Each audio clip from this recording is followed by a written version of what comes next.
pessoal, estamos aqui no terceiro episódio do nosso Plantão Cast, o podcast da Facenda RN. Eu sou a professora Joelma Gomes. Eu sou o professor Tiago Fernandes. Estamos hoje com uma convidada super especial, né? Nossa amiga Clara Liz. Ela é psicóloga clínica, psicóloga do Núcleo de Apoio Psicopedagógico, especialista em psicologia fenomenológica existencial, não é isso? Isso. Muito bem. Seja bem-vinda, Clara. Hoje nós estamos aqui com um tema super especial. Vamos falar sobre a adoção. Entre histórias e recomeços, o papel da psicologia na construção de vínculo na adoção, né? Escolhemos esse tema por estar aí bem alta, dentro aí das nossas redes sociais. Estamos tentando aqui abordar um pouco para vocês, para desmistificarmos algumas coisas dentro dessa temática, Clara. E aí eu já quero começar falando sobre a questão do vínculo, né? Quando nós falamos sobre construção de vínculo, o que é que isso significa na prática? Sim. Pronto, primeiramente, prazer, né? Obrigado pelo convite. E o vínculo nada mais é do que uma conexão emocional, né? O vínculo, a gente fala que, principalmente na psicoterapia, para haver um processo terapêutico, a gente precisa confiar, né? Precisa ter esse processo que o outro, ele vem na vulnerabilidade, né? Ele tem esse processo de confiança para a gente ter essa admiração pelo outro também. E aí, no processo de adoção, ele precisa ter esse processo de entender esse cuidado, né? Se sentir protegido, sentir essa confiança do adotante, né? Então, esse vínculo que a gente fala é justamente nesse processo de se sentir confortável com o outro, né? E aí, se abrir para ser quem a pessoa é, né? Seja a criança ou adolescente, se abrir para se expressar, porque a gente só se expressa também com quem a gente confia, né? Então, no processo de vinculação, é justamente esse estar aberto para se mostrar a partir da confiança que a gente tem com o outro.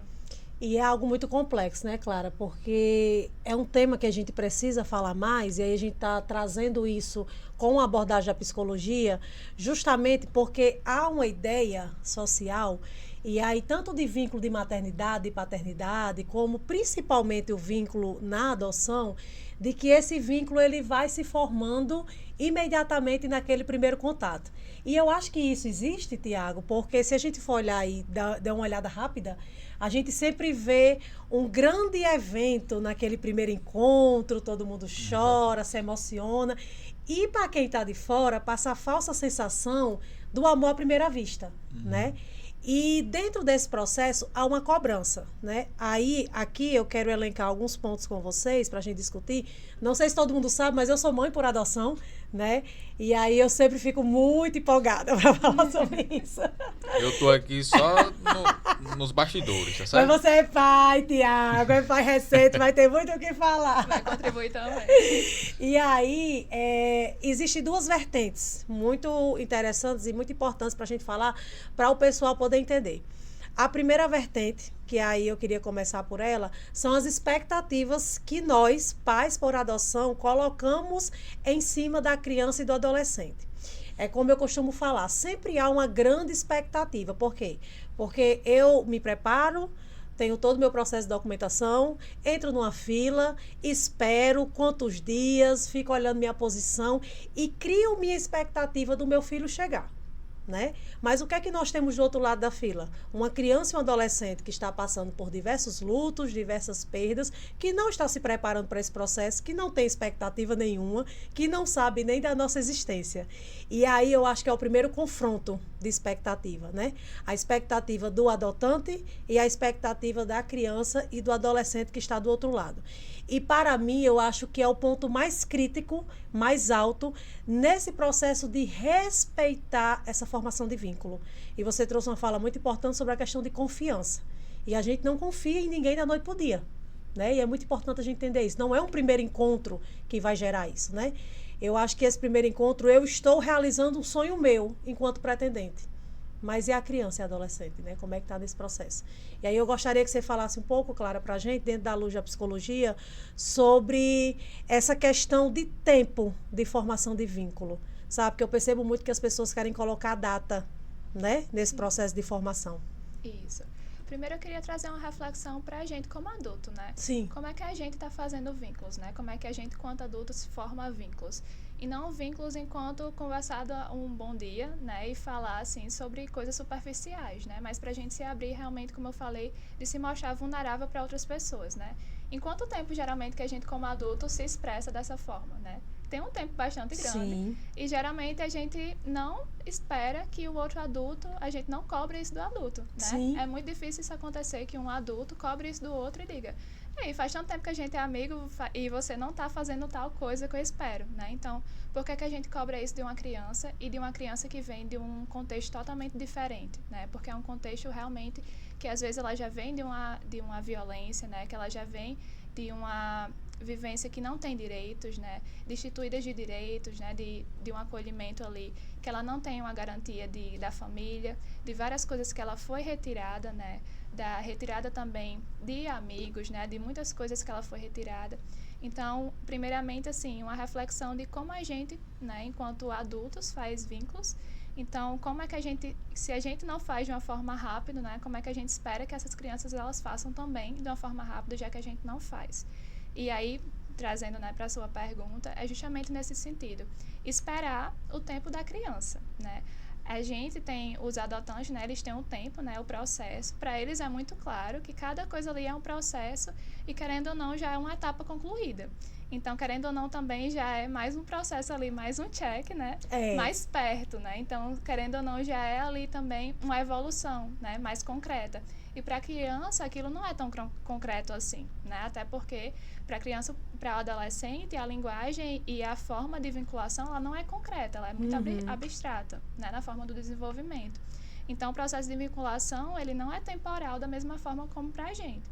Então, é muito de entender como aquela criança ela vai se vincular, né? Então, é mais sobre estratégias do que em relação a tempo, né? Então, tentar fazer coisas com essa criança, tentar demonstrar que você está disposta, né, para fazer essa vinculação e entender, a partir da abertura que essa criança, esse adolescente vai dando, que aí ele vai demonstrando, né, que ele está disposto para o vínculo. E aí o vínculo ele vai acontecendo. Entendi. Então, o adotante ele tem que ter essa consciência e essa disponibilidade de estar aberto a entender como é a criança, né, para poder chegar a traçar essas estratégias para que esse vínculo realmente aconteça. Não é isso? Isso, ter uma sensibilidade para entender que a criança tem um tempo, né, para formar esse vínculo. E é importante que a gente está aqui abordando essa questão de vinculação. Eu acho que isso é mais crítico no processo de adoção tardia, né? Sim. Claro que a gente não percebe, não sente, mas o bebê, né, ele tem essa quebra de vínculo, né? Ele passa a vida intrauterina inteira tendo estímulos, escutando uma voz, escutando sentindo, né, um toque. De repente ele é arrancado disso e entregue a um toque estranho.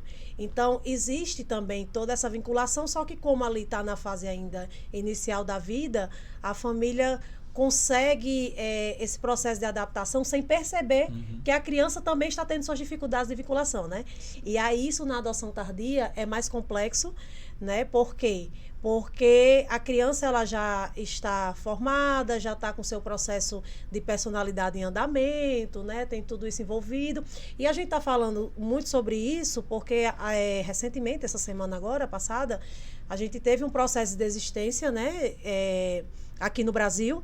E aí a grande questão foi justamente, fazia 4 meses que se estava no processo de aproximação, né, de estágio de convivência, e a justificativa foi que já fazia 4 meses e aí não estava havendo vinculação, a criança estava apresentando grandes desafios, né? E se você for botar dentro de uma história, o que são 4 meses para a formação de vínculo, né?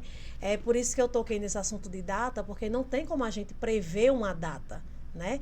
E qual é a pergunta que a gente mais escuta quando a gente adota uma criança ou um adolescente, né, tardiamente? Ele já lhe chama de mãe? Ele já lhe chama de pai? Né? Há essa urgência, né, nessa formação de vínculo, e esquece justamente isso, Clara, que você falou, sobre a questão do processo para se formar o vínculo. E aí Tiago trouxe uma palavra muito importante, que é a questão da disponibilidade.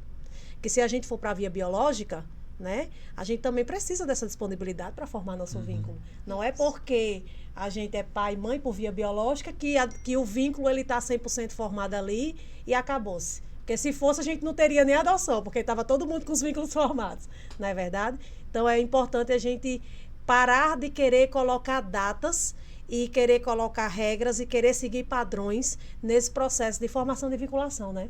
Isso. E aí, quando a criança, né, ela passa a chamar o adotante de pai e de mãe, isso já caracteriza uma vinculação ou é simplesmente mais um sinal de que está sendo formado? Eu diria que depende muito da relação, né? Porque como a gente estava falando, a construção de vínculo ele é eterno, né? Eu acho que tem muito isso da adoção, a gente já esperar o pior, né? Eu percebo muito isso. Sendo que na maternidade e na paternidade biológica, a gente também precisa de uma construção de vínculo. E quando esse vínculo de confiança ele é quebrado, precisa também se reestruturar, né? Quando há uma perda de uma confiança de um filho para um pai ou para uma mãe, precisa toda a estratégia de novo, né? Sendo biológico ou não. E aí a gente vê também filhos deixando de chamar pai e mãe, né? Filhos biológicos. Então, assim, muitas vezes isso são sinais, sim, né? Dependendo do contexto, é um avanço, né? Depende de como aquilo está sendo colocado, depende de qual contexto daquilo está sendo colocado, o significado que isso tem para a criança, né? O significado que isso tem para a família. E aí é importante também trabalhar isso com os pais, né? O papel da psicologia também está muito nisso. Trabalhar o que é que os pais esperam disso, né? O que é que isso significa para os pais, né? Porque a gente tem entendido também que as famílias elas podem ter o papel de cuidadora sem necessariamente ter esse nome, né? Pode ter a função de pai e de mãe sem ter necessariamente esse nome, né? Então, eu diria que é muito mais como isso está sendo construído do que pelo nome que isso está sendo colocado. E é importante enfatizar isso porque, apesar dessa cobrança excessiva da criança ou adolescente chamar de pai e de mãe, muitas vezes eles entram nessa linha, a criança ou adolescente, para se sentir pertencente, né? É tanto que tem algumas crianças e adolescentes que começam o chamar pai e mãe ainda no acolhimento, né? Naquele primeiro contato. Para ser aceito. Para ser aceito, né? Para se sentir tipo assim, se eu não chamar, eu não vou ser aceito. E muitas vezes, quando eles vão para casa, para o estágio de convivência com a família, eles chamam justamente nesse pensamento. Eu vou chamar para eu poder ficar aqui e para eu me sentir pertencente. Porque já é outra linha que a gente não vai entrar, mas existe toda essa questão do se sentir pertencente dentro do núcleo. Aquele famoso que a gente faz assim, parece com quem? Né? E aí, quando surge essa pergunta, eles sempre ficam assim, meu Deus, eu vou parecer com quem? Eu vou aqui me diluir e estar nesse espaço familiar de que forma? Então, eu acho que o vínculo está para muito além de uma mãe e de um papai, né? Porque, por exemplo, meu filho começou a me chamar de mãe relativamente cedo, mas para mim o meu vínculo foi tipo quase um ano de que a gente estava no processo de convivência. E eu costumo muito dizer, as pessoas cobravam muito que ele me chamasse de mamãe, mas eu também não consegui reconhecê-lo como filho no sentido pleno da palavra de início, né? E há uma cobrança muito grande sobre isso e os pretendentes às vezes são muito silenciados, sabe? Porque fica aquela cobrança, e é a outra vertente que eu queria falar, fica essa cobrança social de que você não quis adotar, então agora você precisa de imediato executar o seu papel de maternidade e de paternidade pleno, né? E aí começam-se as comparações, né? E eu digo isso porque passei pela maternidade biológica, né? Então as pessoas me cobravam o quê? Que o vínculo que eu tinha com meu filho biológico há 7 anos, eu tivesse com meu filho que estava na minha casa há 1 semana, né? Aí começavam-se as comparações, os termômetros. Como é que está tratando um? Como é que está tratando o outro? E aí entra a questão da cobrança e sobrecarga social em torno da família, né? E aí, claro, eu queria puxar um pouco também para você dar uma conversada sobre isso. Qual o papel social dentro desse processo, né? Para que porque às vezes quando acontece, às vezes não, sempre, que acontece esses processos de evoluções, há uma retaliação social muito grande em torno dos adotantes. Mas aí esquece também da responsabilidade social para fazer esses processos darem certo, né? Sim. E aí, assim, na sua visão da psicologia, né? Como é que você traria isso pra gente? Peraí. Desculpa interromper o seu vídeo, mas se este conteúdo estiver fazendo sentido para você... Já deixa aqui o seu like, né? Se inscreva no canal, ative o sininho e deixe sua sugestão de conteúdo para nós. E compartilhe também. Sim, Joelma, é muito importante a gente falar primeiro na questão do sucesso, né? Porque, como você falou, existe essa cobrança muito grande, né? Você adotou, então agora você tem que dar de conta. Da mesma forma da maternidade biológica, Sim. né? Muitas vezes essa mãe, quando ela tem o filho, né? Ela não pode se questionar de nada, ela não pode sentir nada, porque todo mundo já cai em cima. Então, eu diria que a gente tem um papel quanto sociedade de ouvir, né? Esses pais, essas pessoas que estão ali adotando, e entender quais são as dificuldades, quais são as queixas, que muitas vezes são queixas que dá para contornar, que são muito comuns, né? E aí, muitas vezes, por esses adotantes eles não terem apoio, isso pode vir a acarretar numa devolução, né? Às vezes também pela rede de apoio não sustentar, né? Pelos preconceitos, pelos estigmas, né? Como eu falei, muitas vezes se espera o pior da adoção, né? Então, às vezes, já espera que os filhos tenham problemas psicológicos porque foram vindos de acolhimento, vindo de famílias que possivelmente têm algum envolvimento com algumas questões sociais que não, né, que são desagradantes. E, enfim, algumas vezes já se espera esse lado ruim da adoção e muitas vezes isso já tem um estigma e um preconceito. Então, muitas vezes a sociedade já vem também com esse lado. Então, essas pessoas, esses adotantes, eles já não se sentem seguros, né? Então, tudo isso junto, né, já junta também com as questões próprias, individuais, né, enquanto pais, enquanto seres, né, enquanto homens e mulheres, ou homens e mulheres também, enquanto sozinhos, né, porque tem pais que são sozinhos, que adotam sozinhos. E aí existem as questões que são também ali trazidas à tona deles, né, de quando eram crianças, Sim. de quando também... que são trazidas à tona realmente, independente de quais sejam, de feridas, né, de coisas que não estão resolvidas, e aí colocado uma criança ali, aquilo é trazido à tona. Então, são duas coisas para resolver, né? É o vínculo com a criança e aquelas feridas também deles próprios. E aí já tem a sociedade, que já tem essa questão do estigma. Então, são muitas coisas para resolver. Então, eu diria que a gente, como sociedade, tem esse papel, né? De ter um entendimento de realmente como a adoção ela acontece, né? E de que as crianças que elas vão ser adotadas, elas não são um problema, né? Na verdade, a gente, enquanto sociedade, é o problema, né? Que a gente causa o problema. E que, na verdade, é o suporte que a gente pode dar, né? Quanto sociedade, quanto psicólogo também, enquanto apoio psicológico, que a gente pode fazer com que essas devoluções elas não aconteçam, né? Não é colocar as pessoas que devolvem como um problema apenas, né? Mas entender o que é que está acontecendo ali para que isso esteja acontecendo, né? Não é como se elas fossem monstros, porque assim a gente acaba fazendo com que isso se torne um problema individual e como se só acontecesse de forma muito... foi só com uma pessoa, né? E a gente acaba que tira a nossa responsabilidade disso, né? Então, fica muito mais fácil dizer que isso foi culpa só de uma pessoa. Então, eu diria que o nosso papel é justamente esse, né? De entender enquanto sociedade. E a questão do sucesso, né? Eu diria que é justamente isso. Enquanto a gente investe nessas políticas públicas também, né? A gente ajuda nesse sentido. E nesse apoio que a gente dá para esses adotantes. Clara, eu tenho uma dúvida, pessoal mesmo, né? Quais são as principais ansiedades de quem está pretendendo adotar?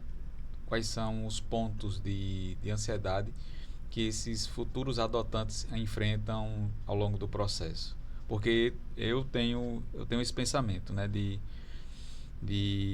ter o meu coração aberto a essa possibilidade, né? E aí eu tenho meu lado espiritual muito forte, e aí eu converso muito com Deus, né? Com minha esposa, e eu queria saber quais os anseios, né? Que pode vir a surgir, né? Na cabeça de quem pretende ou de quem já está no processo de adoção. Sim. Eu acho que Joelma pode falar muito bem disso também, né? Mas a parte psicológica, vou dizer o que me vem muito, né? Eu já participei de um projeto de extensão enquanto eu fazia a graduação, e o que eu percebia muito era justamente como esses adolescentes, principalmente, iriam se sentir pertencentes, né, quando eram adoções tardias. E aí, como que eles vão começar a se sentir pertencentes de uma família, sendo que eles já estão quase na maioridade, né? E aí, como dar limites a esses adolescentes sem ser de uma forma que sufoque e fazer com que eles entendam que eles estão na família agora, né? Então, esses eram um dos principais receios que vinham. Da parte dos adolescentes também, esse era um dos principais receios, que a gente atendia adolescente também, né? De vou ter uma família, mas aí eu vou perder meus amigos dos acolhimentos, né? Vou ter uma família, mas eu não sei como é que vai ser essa família. Será que vão deixar eu sair? Será que vão me levar para outra cidade? Quando eles iam para outra cidade também, tinha um mundo de vivências diferentes para eles irem. Era bom, mas também não se sentiam tão pertencentes, não se sentiam tão bem, porque eram coisas muito diferentes do que eles estavam vivendo, né? Então, eu diria que esse também era um dos medos por parte dos adolescentes e crianças. E o outro questionamento é como explicar isso para crianças que são mais novas, né? Então, um dos receios também que eu percebia era isso. Como explicar que a criança é adotada sem ser de uma forma que isso machuque ou sem ser de uma forma que escondesse. E é muito importante você falar sobre isso, Tiago, porque, como eu trouxe na minha fala, os pretendentes, eles são muito silenciados. É como se a gente não tivesse o direito de dizer que estar com medo, né? O fato de eu dizer assim, eu tenho medo, eu tenho anseio, e adotou por quê? Né? Eu cheguei a escutar, inclusive, dentro do meu processo de aproximação e estágio de convivência, tipo assim, você adotou, agora aguente. Então, falas como essa fazem a gente meio que se silenciar, e eu acho que é um dos fatores que sobrecarrega muito as famílias, porque você olha de um lado para o outro, você meio que não encontra com quem falar. Tipo assim, se eu abrir minha boca e dizer que estou com receio, que estou ansioso, que estou com medo, ou que em algum momento do meu processo eu parei e pensei, meu Deus, será que era isso mesmo que eu deveria ter feito? Se eu não estou me identificando com o processo, será que eu tomei uma decisão errada? Se a gente fala isso, é como se eu vou sofrer muita retaliação, então eu vou me calando. E, de certa forma, isso vai sobrecarregando.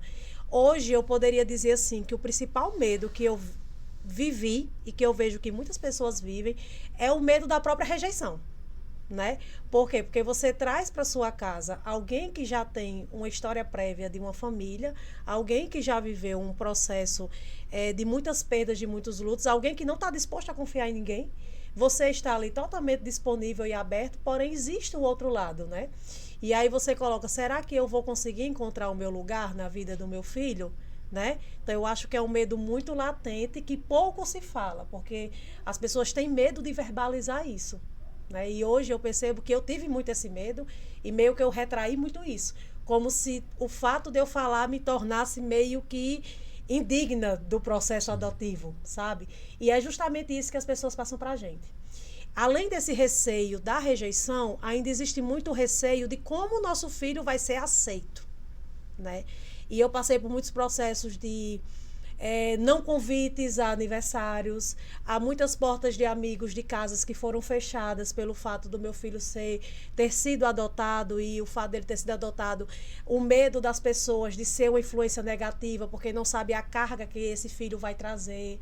Então, assim, o medo real de você ter o seu filho rejeitado nos espaços, também eu acho que é um medo muito forte, que muitas vezes nos coloca em um papel de ataque, né? Então, a gente vive um tempo muito reativo para atacar quem traz algo para a gente, porque há um preconceito muito forte em torno da adoção. As pessoas dizem que não, que acham tudo lindo, maravilhoso, mas há um preconceito muito forte. Ao ponto de, tipo assim, quando eu apareci com meu filho, né, o meu filho é branco, né? Você sabe que ele é branco. Olharam para mim e disseram, valha, ele não tem cara que foi adotado. Gente, como assim? A adoção agora tem cara? Mas é justamente os preconceitos embutidos que a gente carrega e que a gente perpassa, né? E aí a gente fica com medo de chegar com o nosso filho em espaço, dele não ser aceito, ao mesmo tempo, como Clara botou, dele não conseguir se perceber pertencente, né? Porque acontece. Tipo, ele veio de uma cultura totalmente diferente, né? De repente, ele veio de uma cultura que ele não tinha uma vida social. Ele veio para uma família altamente social. Então, como é que eu vou me perceber nos espaços de igreja, de eventos sociais? Como é que eu vou me colocar? Como é que eu vou me comportar? Será que vai dar certo, né?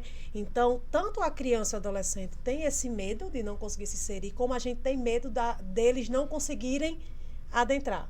E aí acontece que muitas famílias, às vezes, se isolam e perdem os seus ciclos, né? Perdem os seus vínculos, justamente por esses medos, né? Eu poderia aqui fazer uma lista de vários medos, vários anseios que giram em torno disso. E tá tudo bem, né? Você foi pai recentemente, eu tenho certeza que vem muitos medos à sua cabeça também, né? A gente olha assim para o nosso filho, vê o mundo lá fora, e são muitos medos Exatamente. que vêm, que se a gente for pensar em doida, bota dentro do potinho e cria lá dentro do potinho, né? Mas parece-me, eu tenho a impressão que quando a gente vai para o mundo da adoção, isso se potencializa muito, né? Como se, tipo assim, é biológico aqui, eu posso falar sobre. Foi adotado, eu não posso falar sobre, sabe? Então, é bem complexo falar sobre isso, né? Mas eu acho que, inclusive, isso refere-se e reflete, na realidade, diretamente na questão do vínculo, sabe, Clara? Você pode até me corrigir se eu estiver errada. Mas sabe o que é que eu, enquanto mãe por adoção, sentia muito? Eu acho que essa sobrecarga que é colocada em torno da família adotiva, de alguma forma, reflete até na facilitação do vínculo. Porque nós somos humanos. Você entende se alguma coisa está lhe sobrecarregando? É fato, gente. Não me interpretem mal, mas se aquilo está lhe sobrecarregando, você tem dificuldade de se vincular àquilo, né? E aí vem a criança e o adolescente com muitos desafios, vem a sociedade com muitas sobrecargas, vem você com muitos traumas sendo mexidos dentro de você e você no meio daquilo, né? Precisando criar aquele vínculo. E uma coisa que eu percebo muito e percebi, a gente precisa muito de... Como é a palavra que eu posso dizer? Além da disponibilidade, a gente precisa de intencionalidade, que é diferente, por exemplo, da via biológica. Na via biológica, você tem o seu bebezinho. Eu acho que Tiago, enquanto pai, percebe que, tipo, é diferente a vinculação da mãe, que carregou, a gente vai criando aquele vínculo, mas é uma coisa que é sua desde sempre. Tipo assim, você não precisa de tanta intencionalidade para ter vínculo, né? Na via adotiva, a gente precisa de muita intencionalidade. E eu acho que está tudo bem, né? A gente ter essa intencionalidade. Mas foi algo que me confrontou muito, sabe, Clara? Eu precisar ter intencionalidade para criar vínculo com meu filho. Aquela cobrança, poxa vida, eu escolhi ele para ser meu filho porque eu preciso me programar e para me executar dentro desse processo para essa criação de vínculo. Mas é a realidade, né? Do dia a dia, quer queira que não. Sim. E aí isso acaba que é totalmente ligado às expectativas, né? E às frustrações. Sim. Porque, querendo ou não, se isso não é falado, né? Se vocês não têm esse espaço para falar com alguém, isso influencia diretamente nas expectativas, né? E diretamente nas frustrações também, porque acaba que vocês vão descontar isso, de certa forma, em vocês, né? E na relação. Então, acaba que a frustração fica ali, né? Na relação de vocês dos adotantes, dos filhos, né? Da família, e aí isso não é colocado para fora. E aí a expectativa de... eu imaginei que a família fosse ser diferente. Sim, eu total. imaginei que isso fosse ser mais fácil. Eu imaginei que meu filho fosse me abraçar todos os dias. Sim. Eu imaginei que fosse ser mais fácil. E aí, se não tem essa abertura, não tem como falar de uma forma mais comum, né? De uma forma de mais leveza, né? E de as pessoas entenderem que realmente, olha, realmente é difícil, né? Realmente é assim, né? Não é só você que está sentindo isso, né? Existe realmente essa dificuldade. Existe realmente essa forma, né? A adoção tem essa via também, né? Não é você que está errada, não é você... E tá tudo bem, não né? é a família que está fazendo de uma forma errada, né? Porque tem muito isso. Acaba que Sim. a cobrança, ela fica ainda maior, né? Fica. Então, a cobrança é por você, é pelo filho, é pela sociedade. E aí eu acho que quando a gente cala, né? Acaba que acontece isso. A gente silencia e fica toda a frustração para a família, né? Não tem um local ali de desabar. E o processo de evolução, ele não acontece da noite pro dia. Não é tipo assim, eu vou dormir, amanhã eu acordei, não quero mais, né? Eu acho que é justamente essa junção de fatores, né? Expectativas frustradas, falas silenciadas, sentimentos que precisam ser, de alguma forma, abafados, né? Que não podem ser expressados. falta de rede de apoio. Quando eu falo de rede de apoio, não é sobre ter com quem ficar com a criança, é sobre ter um ouvido que escute, alguém que acolha uma demanda. Sem julgamento. Né? Sem julgamentos, né? E eu acho que a junção de tudo isso é que culmina, infelizmente, nessa questão da devolução, né? E no final das contas, quem fica com prejuízo é a criança ou o adolescente, né? E aí eu queria lançar essa pergunta para você também, né? Assim, até onde a gente consegue medir a extensão disso na cabecinha de uma criança e de um adolescente, de mais uma vez escutar, eu não estou cabendo nesse espaço, nesse mundo, nessa família, vou ter que recomeçar de novo, né? É muito sensível, muito delicado, né? Inclusive para mim, né? Como eu falei, antes de a gente estar gravando, é uma área que é bem delicada para mim também, porque é um impacto psicológico que é para o resto da vida, né? Mais uma negligência, mais um não que a gente dá para essa criança, né? E como eu falei, muitas dessas crianças, elas já vêm sendo negligenciadas, elas já vêm também como vítimas de violências. Às vezes elas já têm tentado serem reinseridas na família e aí não deu certo. Então, elas foram disponibilizadas para adoção, né? Já tentaram, tem crianças que já foram devolvidas mais de uma vez. E esse termo devolvido já é horrível, né? Mas infelizmente, né? É o termo que a gente tem, assim, é horrível porque não deveria nem existir. Isso. Né? E o impacto que é causado, infelizmente, não tem como voltar, né? E aí é mais uma vez a construção da identidade da criança que vai ser afetada, né? Então, aquilo vai ter que ser ressignificado, né? Vai ter que ter um trabalho nessa criança de como ela vai entender isso, né? De como ela vai aceitar, de como ela vai entender que isso é parte da vida dela também, né? Mas entender que isso não é quem ela é, que não vai definir e que vai ser muito difícil porque ela não vai ter um suporte emocional para isso, né? Então, no acolhimento a gente tem alguns apoios, algumas áreas, né? E tem um suporte psicológico também. Então, essa criança ela vai ter esse suporte emocional, mas nada como a família, né? Nada como um ambiente seguro, né? E quando eu digo família, realmente é aquela família que é uma família que dá o apoio, né? Porque existem algumas famílias que não dão o suporte e o cuidado que é necessário. E aí, no acolhimento, às vezes essas crianças, elas encontram outras crianças e outros adolescentes e elas conseguem também se reestruturar a partir desses vínculos, né? Às vezes com os irmãos, né? Isso é uma coisa também que a gente trabalha, né? Junto com esse vínculo familiar que ainda tem um com o outro. E aí é uma forma também de tentar o suporte psicológico nisso, né? De reintegrar essa família ali dos irmãos, de certa forma. Mas é realmente ali um trabalhar nas emoções, na identidade, né? E à medida que é possível, à medida que do entendimento da criança, né? Do contexto, se ela tem alguma deficiência também, do nível de compreensão que ela tem. E é importante a gente também pontuar, Clara, que a adoção, ela não é salvação. Eu acho que existe muito isso, que foi adotado, pronto, resolveu todos os problemas da vida dessa criança e adolescente. É lembrar que essa criança e adolescente será inserida dentro de uma família que também tem suas questões, né? E eu acho que o sucesso da adoção, ele também está muito em torno disso, da gente encarar a adoção puramente como um processo de constituir uma família.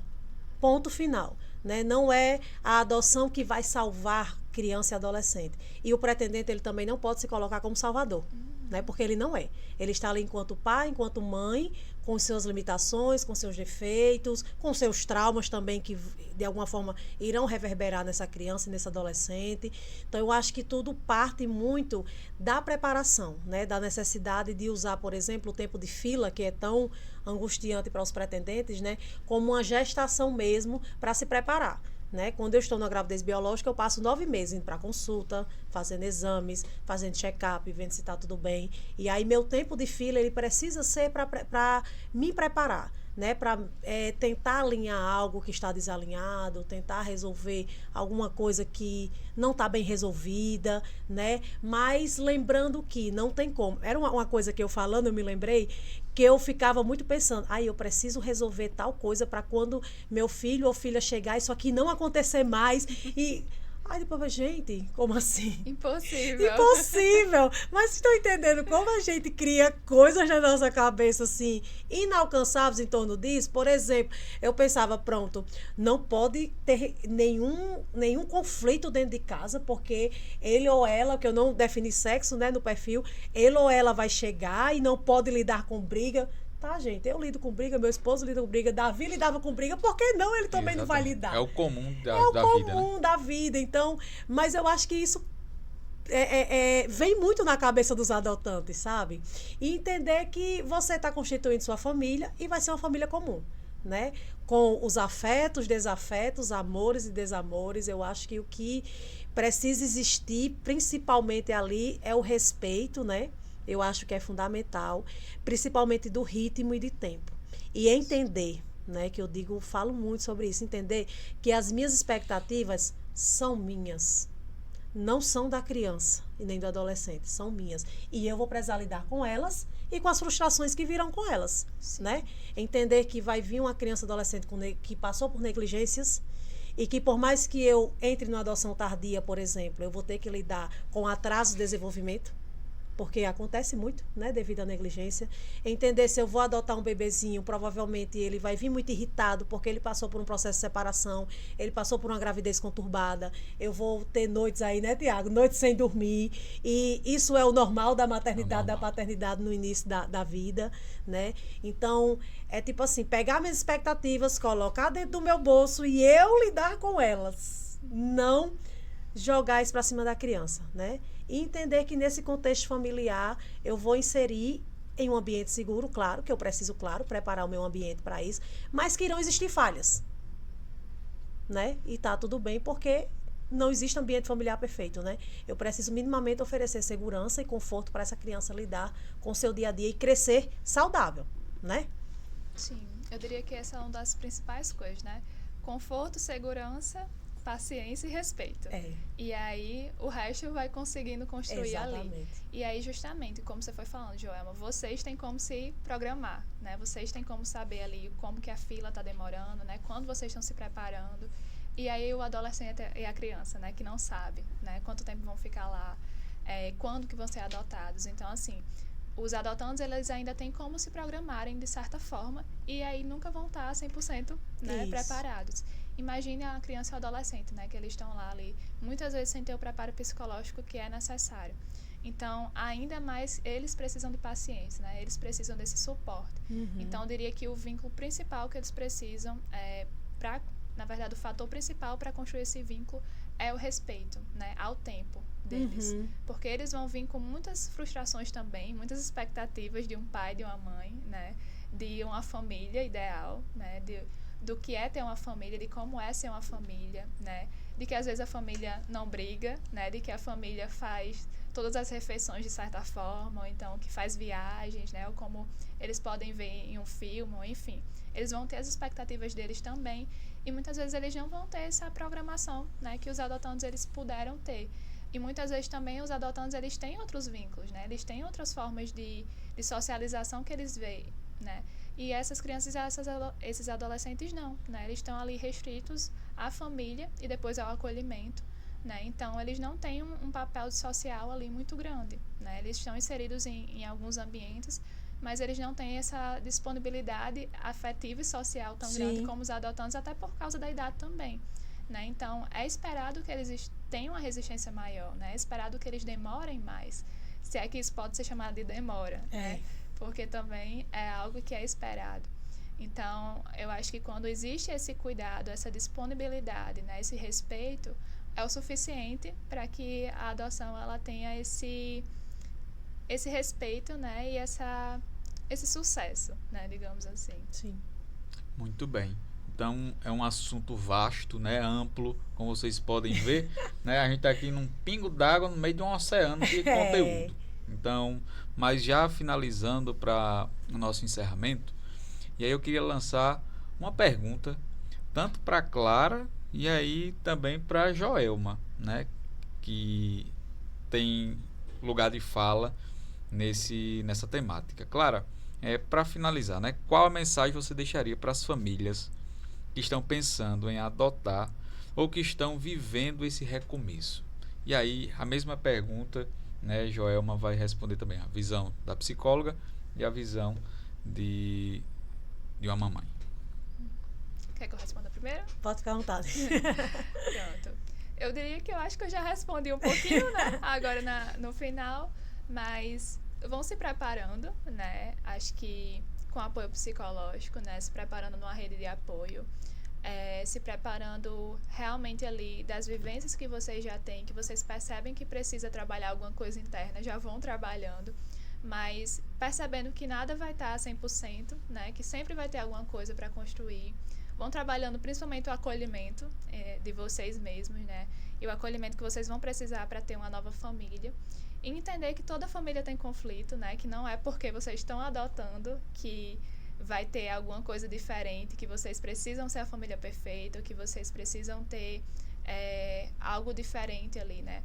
A sociedade vai cobrar, então já estejam certos disso, né? Então, acho que quando vocês vão sabendo também da cobrança que vocês vão ter, né? Da rede de apoio que vocês têm, quando vocês vão ter nessa ciência, já fica mais fácil também. E quando vocês vão trabalhados também das questões emocionais, já fica um pouco, não diria que é fácil, mas fica um pouco menos pesado, né? Então, eu diria que trabalhar os aspectos emocionais, sociais e também pessoais, nesse sentido de se acolher, né? Entendendo que muitas vezes vai ser frustrante, vai ser desgastante e que tá tudo bem, né? Se desgastar, tá tudo bem não se sentir confortável, não se sentir pronto, não se sentir preparado, que é igual a qualquer maternidade e paternidade, né? Igual a pais biológicos que também não se sentem prontos, não se sentem bens e seguros 100% sempre, né? Mas de principalmente vocês voltarem à pergunta do que fez vocês adotarem, né? Eu acho que esse é um ponto importante de sempre ser trazido à tona. Acho que é isso. Eu diria que existe uma adoção na vida real, para além do que a gente vê em redes sociais, para além do que a gente vê em filme. Então, eu costumo dizer que na adoção na vida real é difícil, mas é possível, né? Então, é um momento para quem está na fila esperando de se despir de qualquer romantização do processo, de saber que irão vir desafios, independente da idade que seu filho ou filha chegue, e que você vai precisar assumir o papel de adulto e de responsável da história. Entendendo que dentro desse processo você vai precisar muitas vezes engolir o choro, mesmo se acolhendo, né? Vai precisar se desfazer de muitas crenças, né? Que foram criadas aí dentro de você durante o processo, mas que é possível à medida que você se prepara para viver isso. Mas entenda que mesmo se preparando, pode vir uma demanda para você totalmente diferente do que você se preparou para ela.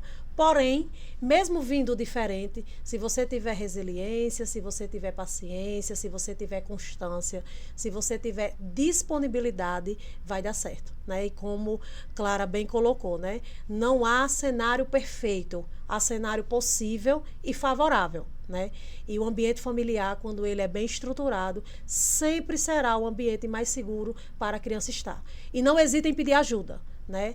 Escolham as pessoas, os canais certos para pedir ajuda, façam muita terapia, tenham grupos de acolhimento e grupos de apoio à adoção que vocês possam se valer, porque o processo adotivo, ele não tem como ser feito sozinho, né? Não se sinta ilhado e não queira ficar dentro dessa ilha tentando resolver tudo, né? Se abra, né, para pedir ajuda, se abra para ter esse suporte, ter esse apoio para que sua família dê certo, né? E quando entrar no processo, ou se já estiver no processo, entre para fazer dar certo. Não tem outra opção. É fazer dar certo mesmo, tá bom? E eu costumo dizer que a adoção, ela além de possível, ela é necessária, né? É uma demanda social, mas também é uma demanda familiar. E para as pessoas que nunca pensaram sobre o assunto, eu quero deixar aqui a reflexão, né? Se você se vê como pai, como mãe, a adoção ela pode ser uma possibilidade para a sua vida, porque vínculo ele é construído, independente da via que seu filho ou filha chegue, no final das contas é filho e é filha, independente de ser por via biológica, por via adotiva, se houver disponibilidade, há vínculo para se formar. E aí, Clara também, ela vai dizer onde é que ela atende, né? Deixar o seu arroba no Instagram para que você possa segui-la, né, possa tirar algumas dúvidas e, consequentemente, se você quer ter esse suporte a mais, né, você pode procurá-la, né, ter esse suporte da psicologia clínica. Pronto, meu Instagram é psi.claraliz e eu atendo no Centro Clínico. Muito bem. Gente, estamos chegando ao fim de mais um episódio do nosso Plantão Cast. Que tema especial, né? Como o Tiago falou. Exatamente, muito eu especial. sou empolgadíssima. Se deixar, eu falo o dia todo sem nem perceber, né? Mas Eu benção. passo o dia todinho aqui falando, mas eu acho que é um assunto necessário para estar em todos os espaços, né? Inclusive, parabenizar aqui o espaço por ter aberto, né, para essa pauta. E aí, vamos continuar esse assunto, né, aí nos comentários, né? E quem sabe aí nas nossas redes sociais. Fiquem à vontade. Queremos agradecer a você por ter ficado aqui conosco em mais um Plantão Cast. Muito obrigada e até o próximo episódio. Valeu! Tchau, tchau.